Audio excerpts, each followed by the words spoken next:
Hey guys, wanna know how to add data to list in Kotlin? Here's how you can do it. It's super simple, so let's get started.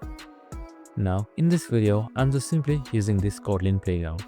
So just simply go to play and then select playground right here. Now, just simply copy this code right here. Now, I'll be explaining what this code does.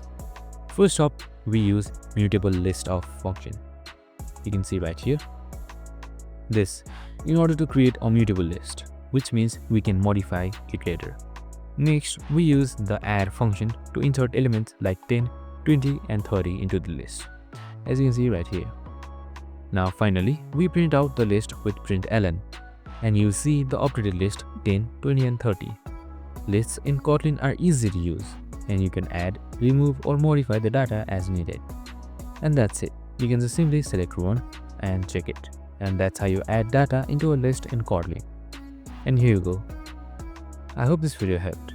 If it did, make sure to like, subscribe and tune in with us for more of these videos. See you in the next one.